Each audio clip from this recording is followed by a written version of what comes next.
नाजरीन अस्सलाम वालेकुम। IAD टुडे के खबरनामे में आपका खैर मकदम करते हैं। आइए बढ़ते हैं तफसीलात की तरफ। लोकसभा में कांग्रेस के लीडर अधीर रंजन चौधरी ने जम्मू कश्मीर से मुतालिक अहम फैसले से कबल अपोजिशन जमातों और ऐवान को एतमाद में न लेने का इल्जाम आयद करते हुए बीजेपी हुकूमत पर शदीद तनकीद की। उन्होंने कहा कि हुकूमत को सबसे पहले यह बताना जरूरी है कि आया कश्मीर का तनाज़ा अपने मुल्क का मामला है या बाहमी मामला है। अधीर रंजन चौधरी ने कहा कि शिमला माहदे और लाहौर करारदाद में दोनों साबिक वज़ीर आज़म इंदिरा गांधी और अटल बिहारी वाजपेयी ने इसे बाहमी मसला बताया था और हिंदुस्तान के वज़ीर खारिजा जयशंकर ने भी हाल ही में अमरीकी सेक्रेटरी ऑफ स्टेट पोम्पियो से अपनी बातचीत में भी यही कहा था कि कश्मीर का तनाज़ा दोनों ममालिक का बाहमी मसला है और वो इसमें किसी तीसरे आदमी को शामिल करना नहीं चाहते। अमित शाह ने उनके इस बयान का गलत मतलब निकाल दिया और इसे मुतनाज़ा बनाने की कोशिश की। माननीय गृह मंत्री जी, आपने अभी एक रेजोल्यूशन को पास किए हैं। मैं दूसरे एक रेजोल्यूशन के बारे में आपको कहना चाहता हूं। 1994 22 फरवरी इस सदन में एक संकल्प लिया गया था। वो ये है that Jammu and Kashmir was an integral part of India and that Pakistan must Venkat parts of the state under its occupation. The text of the resolution follows. ये बहुत बड़ा रेजोल्यूशन है, लेकिन आपको कोई कहने में मुझे ये नहीं लगता कि आप पीओके के बारे में सोच रहे हैं। आप तो रातों रात सारे नियम कानून कायदे को सारे उल्लंघन करके एक स्टेट को दो टुकड़े करके यूनियन टेरिटरी बना दिया। लेकिन सर एक मिनट सब जनरल बात नहीं होनी चाहिए।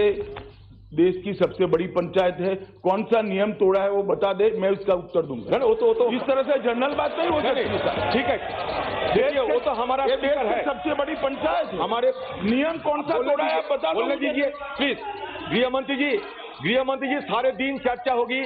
आज सारे दिन चर्चा, आप बहुत कुछ बोले, भाग लेना। ये तो हमारे स्पीकर है। महोदय अभी नियम नहीं है तो चर्चा में बोले वो। अच्छा ठीक है।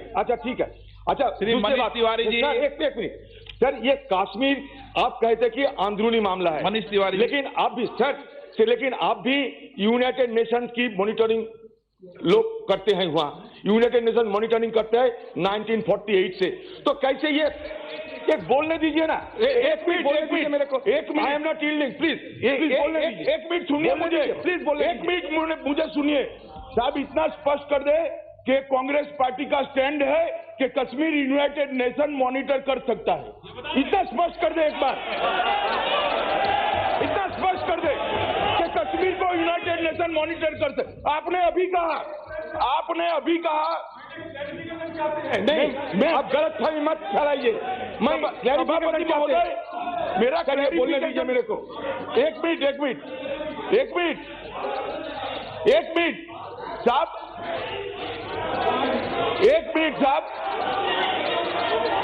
मैं हाँ बोल दीजिए, चले बोल दीजिए, बाद में बोलने दीजिए मेरे को। आप पूरा बात कीजिए। मैंने सिर्फ क्लैरिफिकेशन मांग रहे हैं गृह मंत्री जी, मैंने सिर्फ क्लैरिफिकेशन मांग रहे हैं और कुछ नहीं। हमें जानकारी चाहिए और कुछ नहीं। सारे चीज स्पष्टीकरण नहीं होता, इसलिए मैं पूछना चाहते हैं। आप देखिए कि हमारे हिंदुस्तान की एक प्राइम मिनिस्टर शिमला एग्रीमेंट किए, दूसरे prime minister Atal Bihari Vajpayee Lahore declaration किए। तो ये सारे चीज होते हुए ये कैसे इंटरनल मैटर माना जाएगा, ये हमारा क्वेश्चन है। कुछ दिन पहले फॉरेन मिनिस्टर जयशंकर जी पोम्पियो से बात किया। उस समय भी ये कहा गया कि ये बायलैटरल इशू है, हमको ये सुलझाना चाहिए। तो ये चीज आपको बताना पड़ेगा। नहीं, ये चीज आप ये बायलैटरल है और आप ये क्या खुद कर सकते हैं और अगले दिन क्या शिमला चुक्ति लाहौर समझौता नहीं रहेगा? ये हम जानकारी, ये आप कुछ भी कर सकते, आपको जो मर्जी कुछ भी कर सकते, कभी भी कर सकते, लेकिन ये चीज हमें जानना चाहिए। सारे जम्मू घाटी को कैद खाना बना दिया। जम्मू कश्मीर की कोई जम्मू कश्मीर के बारे में हमें कोई जानकारी नहीं मिल रहा है। वहां के फॉर्मर चीफ मिनिस्टर सारे हाउस अरेस्ट हो चुके हैं। ये लाखों की तादाद में फोर्सेस है, लेकिन आप अमरनाथ यात्रा बंद कर दिया, अब मछली यात्रा बंद कर दिया। ये क्या हो रहा है? आदिर रंजन जी, आपके नेता, आपको जब बोलना है पूरी बात बोलना। आदिर रंजन प्लीज। माननीय गृह मंत्री जी, प्रस्ताव बिल के बारे में नहीं, बिल के बारे में बाद में साहब, इनने बहुत महत्वपूर्ण बात करी है, आपको मुझे अनुमति देनी चाहिए, ऐसा मेरा आपसे अनुग्रह है साहब। इन्होंने क्लैरिफिकेशन पूछा है, मैं क्लैरिफिकेशन में एक क्लैरिफिकेशन पूछता हूं कि उन्होंने कहा है कि जम्मू कश्मीर का मामला यूएन में पेंडिंग है और यूनाइटेड नेशन की परमिशन के बगैर मैं क्या ऐसे ये बिल लेकर कैसे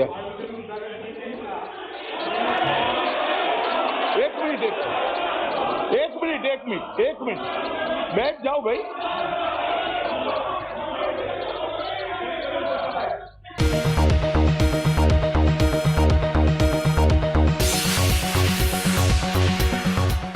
कांग्रेस के रुकने पार्लियामेंट मनीष तिवारी ने आज लोकसभा में बहस में हिस्सा लेते हुए कहा कि मरकजी हुकूमत ने जम्मू कश्मीर से मुताल्लिक एक तरफा फैसला लिया है और दफा 370 की बर्खास्तगी के जरिए शुमाल मशरिकी रियासतों नागालैंड, मेघालय, सिक्किम, त्रिपुरा और असम को एक गलत पैगाम भेजा है।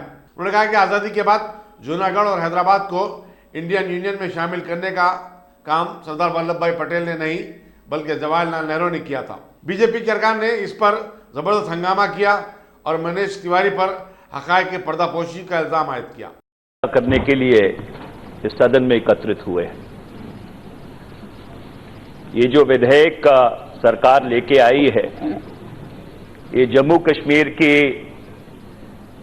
का जो सूबा है उसे खारिज करके 2 केंद्र शासित प्रदेश, एक जम्मू और कश्मीर और दूसरा लद्दाख, ये दोनों केंद्र शासित प्रदेश बनाने का मसौदा लेके आज ये सरकार सदन के समक्ष आई है।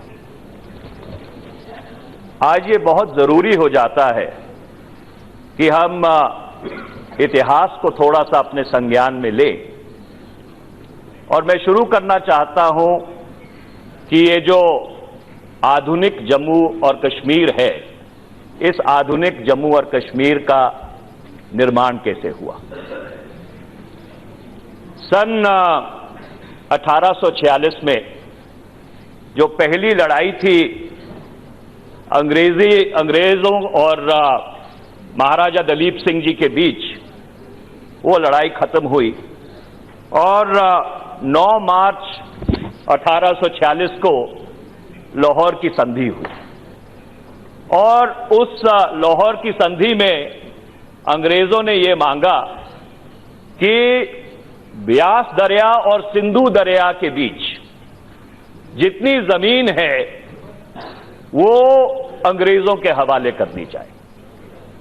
उस संधि के ऊपर हस्ताक्षर हुए और उसके एक हफ्ते के बाद 16 मार्च 1846 को एक संधि और हुई जिसे अमृतसर की संधि कहते हैं और उस अमृतसर की संधि के तहत जो ब्यास दरिया और सिंधु दरिया के बीच का इलाका था वो 75 लाख रुपए की अवज में महाराजा गुलाब सिंह को अंग्रेजों ने ट्रांसफर कर दिया और वो जो जमीन थी उसमें कश्मीर घाटी भी मौजूद थी। उससे पहले सन 1835 और 1840 के बीच महाराजा गुलाब सिंह की फौजों ने लद्दाख के ऊपर फतेह पाई, बाल्टिस्तान के ऊपर फतेह पाई, गिलगिट को अपनी रियासत का हिस्सा बनाया और इस तरह से ये जो रियासत जम्मू कश्मीर है जिसमें जम्मू कश्मीर और लद्दाख के हिस्से शामिल हैं, इस तरह से इस रियासत की संरचना हुई। 1846 से लेकर 27 अक्टूबर 1947 तक ये जम्मू और कश्मीर की जो रियासत है वो चली। उसके बीच घटनाक्रम बदला और 15 अगस्त 1947 को भारत आजाद हुआ। जब भारत की आजादी हुई तो दो मुल्क बने, एक भारत, दूसरा पाकिस्तान और तीसरा 562 राज्य, जिनको ये ऑप्शन दिया गया कि या वो भारत के साथ अपना विलय कर सकते हैं या वो पाकिस्तान के साथ अपना विलय कर सकते हैं। उनमें से कई रियासतों ने अपना विलय भारत के साथ किया, कई रियासतें पाकिस्तान में शामिल हुई, पर 3 रियासतों को लेकर एक बड़ी संवेदनशील परिस्थिति उत्पन्न हुई और वो 3 रियासतें थी जम्मू कश्मीर, हैदराबाद और जूनागढ़। और मैं इस बात पे बाद में आऊंगा कि क्यों जूनागढ़ और हैदराबाद की परिस्थिति जम्मू कश्मीर से भिन्न है। 15 अगस्त 1947 को जम्मू कश्मीर की जो रियासत थी, आजाद रियासत थी, महाराजा हरि सिंह उसके राजा थे, उन्होंने पाकिस्तान के साथ एक स्टैंड स्टिल एग्रीमेंट साइन किया। उन्होंने वही पेशकश भारत को भी की थी, पर भारत ने वो स्टैंड स्टिल एग्रीमेंट साइन करने से इनकार कर दिया। उसके बाद महात्मा गांधी खुद जम्मू कश्मीर गए अगस्त 1947 में और उन्होंने महाराजा हरि सिंह से ये वेदना की कि आप जम्मू कश्मीर का विलय भारत में कर दीजिए। पर महाराजा हरि सिंह कुछ इंडिसिसिव थे, कुछ असमंजस में थे और परिस्थितियां लटकती रही। 22 अक्टूबर 1947 को पाकिस्तान कबीलियों ने जम्मू कश्मीर के ऊपर हमला किया और जैसे जैसे पाकिस्तान की फौजें और वो कबीलिए श्रीनगर की ओर बढ़ने लगे तो महाराजा हरि सिंह के सामने 2 विकल्प थे। पहला विकल्प ये था कि वो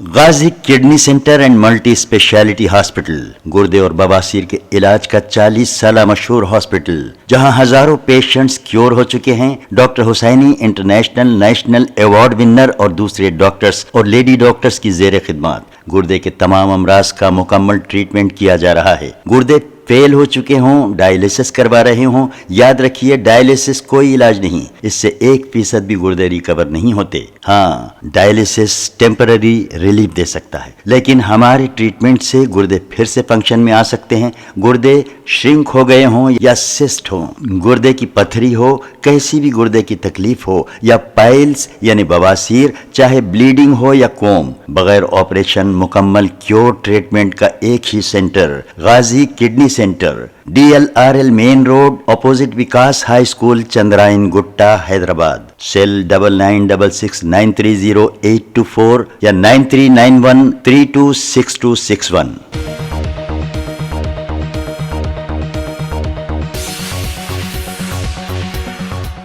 साबिक चीफ मिनिस्टर और रुकन पार्लियामेंट डॉक्टर फारूक अब्दुल्ला ने सही फहनिकारों से कहा कि उन्हें हुकूमत ने घर पर नजरबंद कर दिया है।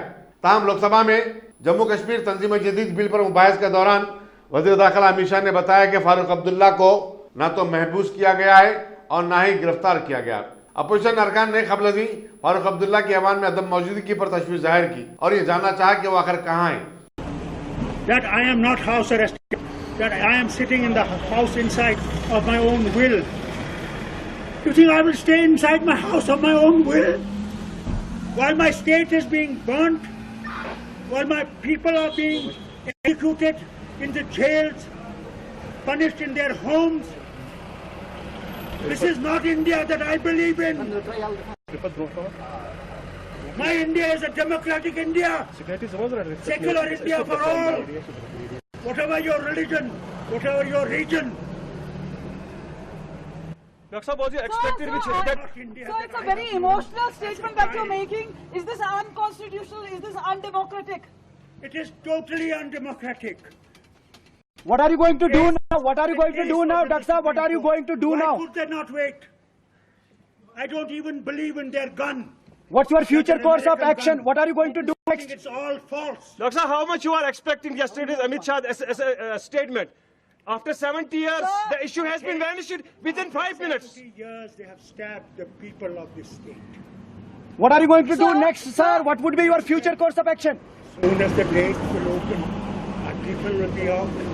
We will fight. We will go to the court. We are not gun runners.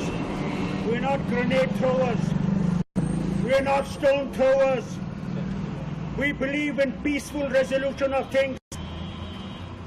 If they want to murder us, we are ready. My chest is ready. Fire here, not into my back.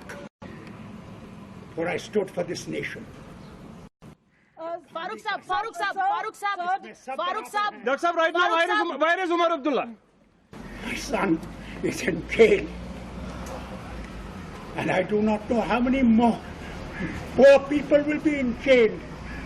Your father was also sent jail. Many, sir, your father was also sent jail. Do you think now Umar Abdullah has been jailed now again? I think this is the price we'll continue to pay to make India democratic, to make India secular. But you are believing in India like anything. Do you think that the belief is gone now? Debate चल रही है, काफी लोग बहस कर रहे हैं, आपको लगता है कि वहाँ पे ऐसी सभा में हमारे होम मिनिस्टर साहब झूठ बोले, ये मैं जो उम्मीद फारूक साहब, फारूक साहब, फारूक साहब अमित शाह कह रहे हैं, फारूक साहब अमित शाह कह रहे हैं कि 370 और पटेल भी है।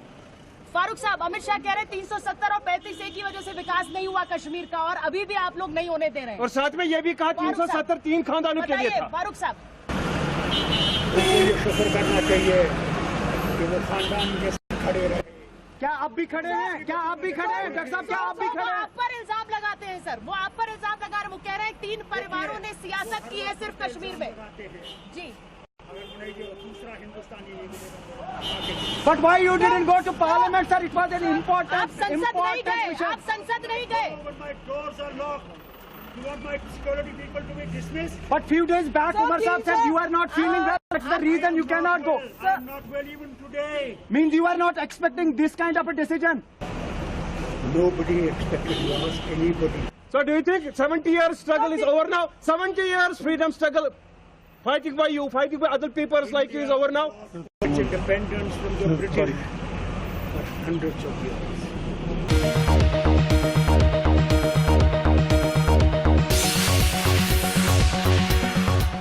जम्मू कश्मीर से खुसूसी मौक़िफ़ छीन लिए जाने के बाद एक तरफ अपोजिशन जमातों की जानिब से तनकीदें की जा रही हैं तो दूसरी तरफ सहाफ़त के बाद हल्के भी इस पर उंगलियां उठा रहे हैं।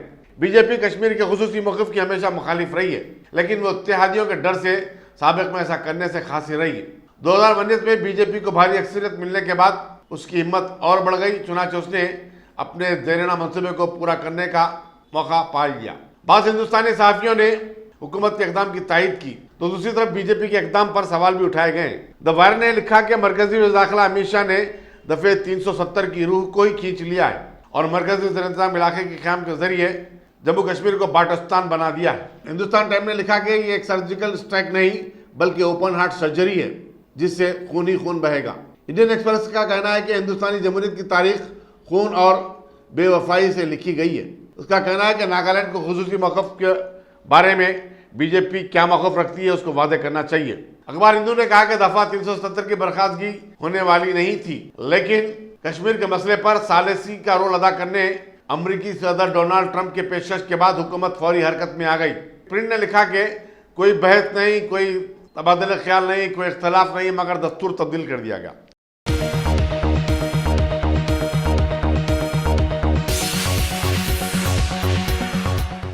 अब A1 टाउनशिप चिविला और मोइनाबाद के दरमियान मेन रोड से 1.3 किलोमीटर आबादी से लगा हुआ तमाम डेवलपमेंट के साथ जहां आप अपना घर बना के रह सकते हैं, जो है बिल्कुल बिल्कुल बिल्कुल आबादी से लगा हुआ। 4 लाख में 100 गज का plot, drainage, electricity, footpath, BT road, college, bus stop जैसी तमाम सहूलियतें दस्तयाब हैं। आपका ये छोटा सा इन्वेस्टमेंट आपका और आपके बच्चों का मुस्तकबिल बदल सकता है। मजीद मालूमात के लिए हमें कॉल करें। Address pillar number 235 opposite fishers department, Rajendra Nagar, Hyderabad. Contact 7799603838।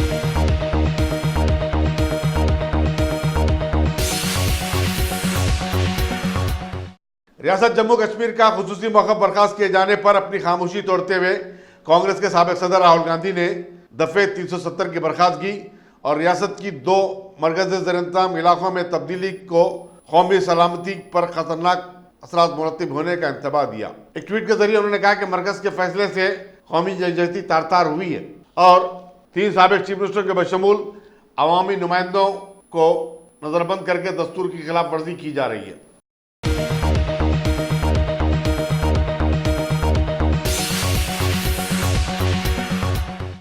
जुनूब मशरक़ी Delhi के जाकिर नगर इलाके में एक रिहायशी इमारत को कल रात देर गए आग लग गई, जिसके नतीजे में 6 अफराद हलाक और 2 बच्चों समेत 11 अफराद झुलस गए। बताया जाता है कि जामिया मिलिया इस्लामिया के करीब गुंजान आबादी वाले जाकिर नगर में एक 4 मंजिला इमारत में रात 2 बजे के करीब आग भड़क उठी। उस वक्त सब लोग सो रहे थे।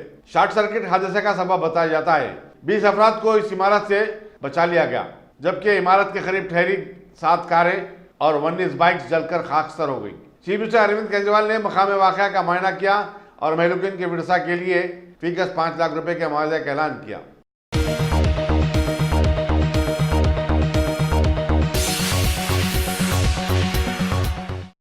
जम्मू कश्मीर से मुतालिक तब्दीलियों के पस मंजर में यूनिवर्सिटी ऑफ हैदराबाद ने कल रात कैंपस में किसी एहतजाज या मुजाहरे पर पाबंदी लगा दी। रजिस्ट्रार बी सरदार सिंह ने इस सिलसिले में एक सर्कुलर जारी करते हुए बताया कि स्टेशन हाउस ऑफिसर गच्ची बोली ने इत्तला दी है कि उसके हुदूद में दफ़ा 144 नाफिज कर दिया गया है, जिसके तहत 5 या उससे ज़ायद अफराद के इज्तिमा पर पाबंदी लगा दी जिसके तहत 5 या उससे ज़ायद अफराद के जमा होने पर पाबंदी लगा दी गई है। यूनिवर्सिटी में जहां कश्मीरी तलबा की खलील तादाद है, कल रात एक छोटा सा मुजाहरा किया गया।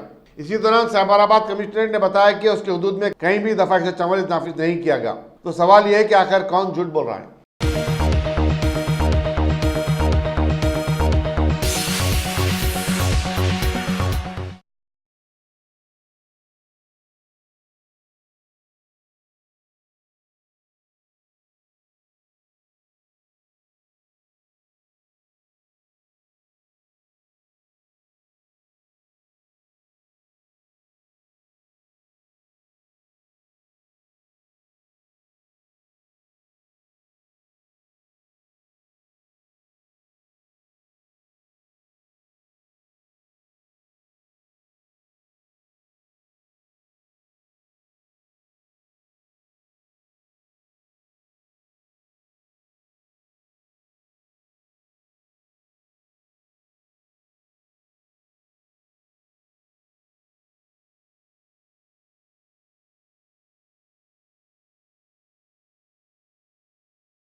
आंध्र प्रदेश के चीफ मिनिस्टर वाई.एस. जगन मोहन रेड्डी ने आज दिल्ली में वज़ीर-ए-आज़म नरेंद्र मोदी से मुलाकात की। तलाक़-ए-सलासा और जम्मू कश्मीर से दफ़ा 370 की बरखास्तगी से मुतालिक बिलों की मंजूरी में वाईएसआर कांग्रेस के रोल के बाद जगन मोहन रेड्डी की पहली मुलाकात है। यहाँ बताना जरूरी होगा कि चीफ मिनिस्टर इसराइल के अपने 4 रोज़ा दौरे के बाद कल रात दिल्ली वापस हुए थे।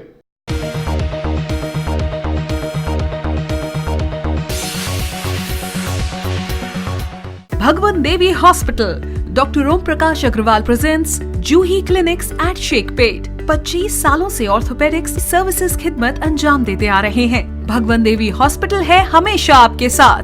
Doctor Om Prakash Agarwal, MS ortho senior orthopaedic surgeon, doctor Arvind Kumar, MS ortho senior orthopaedic surgeon. Treatment for difficult fractures, joint replacement, arthroscopy surgery, spine surgery, all under one roof. हजारों मरीजों का कामयाब इलाज जदीद टेक्नोलॉजी के जरिए।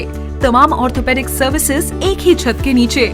Modern operation theatre, 24 hours digital x ray,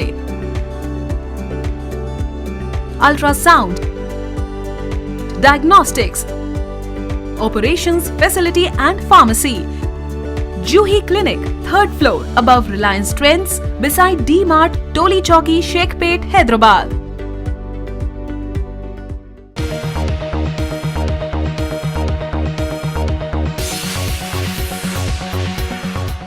Jammu Kashmir को मरकजी ज़ेर इंतज़ाम इलाका में तब्दील कर देने और दफा 370 की बर्खास्तगी से पैदाशुदा हालात पर मुबाहिस के लिए आज पाकिस्तानी पार्लियामेंट का मुश्तरका इजलास तलब किया गया था, जो हंगामा खेज रहा। अपोजिशन जमातों ने ऐवान से वज़ीर-ए-आज़म इमरान खान के गायब रहने का मसला उठाया और कहा कि वो इस हसास मसले पर मुबाहिस के दौरान पार्लियामेंट में मौजूद नहीं है। याद रहे कि पाकिस्तान ने हिंदुस्तानी फैसले के बारे में कल अपने शदीद रद्द-ए-अमल का इज़हार किया था। इसकी अहमियत कश्मीरियों के लिए नहीं सिर्फ इस सेशन की, इसकी अहमियत सिर्फ पाकिस्तान के लिए नहीं, ये जो रिपरकशंस इंडिया ने जो कल फैसला किया, ये सारी दुनिया पे इस पर रिपरकशंस जा सकते हैं। इसलिए ये बड़ा इंपॉर्टेंट है और मैं फिर से रिक्वेस्ट करता हूँ कि आराम से तहम्मुल से सुने, बिकॉज ये बड़ी इंपॉर्टेंट मैसेज आज यहाँ से जानी है। जब हमारी हुकूमत आई तो जो मेन प्रायोरिटी मेरी हुकूमत की थी वो ये कि पाकिस्तान में गुर्बत ख़त्म की जाए, कम की जाए। उसके लिए हमने फैसला किया कि सबसे इंपॉर्टेंट चीज़ ये थी, 15 साल से गुजरे तो सबसे बुरा इम्पैक्ट इन्वेस्टमेंट पे पड़ता है, ग्रोथ रेट पे पड़ता है, और गुर्बत, लोगों को आप गुर्बत से नहीं निकाल सकते। तो लिहाजा सारे नेबर्स से मैंने रीच आउट किया। मैंने हिंदुस्तान से आते साथ ही उनको कहा कि आप एक कदम हमारी तरफ लेंगे, 2 कदम हम आपकी तरफ आएंगे।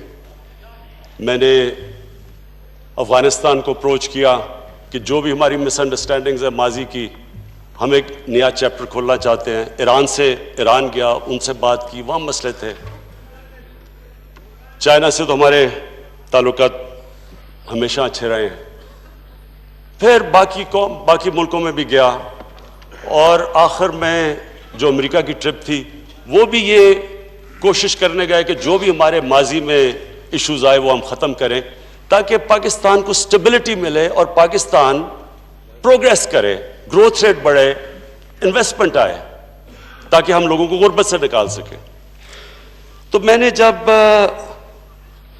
नरेंद्र मोदी से जब शुरू में आके बात की तो उन्होंने खदशात के जाहिर किए कि जी हमारे खदशात हैं, आपके पास ट्रेनिंग कैंप्स हैं, आपके पास फलानी चीज़ें हैं। तो मैंने उनको तब समझाया कि हमारे मुल्क में एक 2014 में जब आर्मी पब्लिक स्कूल का जब एक बहुत तकलीफ दह सानिया हुआ था, तो सारी पॉलिटिकल पार्टीज एक पेज पे आ गई और हमने एक नेशनल एक्शन प्लान पे साइन किया, जिसके अंदर हमने ये फैसला किया कि कोई मिलिटेंट ग्रुप पाकिस्तान से ऑपरेट नहीं करेंगे। मैंने उनको समझाया इस चीज़ का।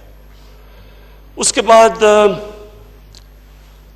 हमने कोशिश की उनसे डायलॉग शुरू करने की, और हमने रियलाइज़ किया कि वो इंटरेस्टेड नहीं थे। उसके बाद पुलवामा हो गया। जब पुलवामा हुआ तो हमने पूरी कोशिश की उनको समझाने की कि इसमें पाकिस्तान का कोई हाथ नहीं था।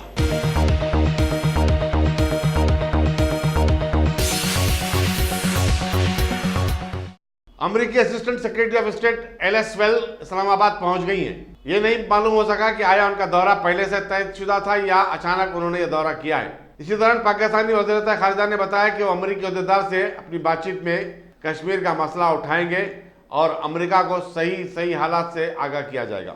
अगर आपने हमारे चैनल को सब्सक्राइब नहीं किया है तो आपको यहाँ सब्सक्राइब बटन दिख रहा है, उसे क्लिक करिए और सब्सक्राइब कीजिए, और साथ ही साथ बेल आइकॉन को भी क्लिक करिएगा, जिससे कि आपको ताज़ा अपडेट मिलते रहें।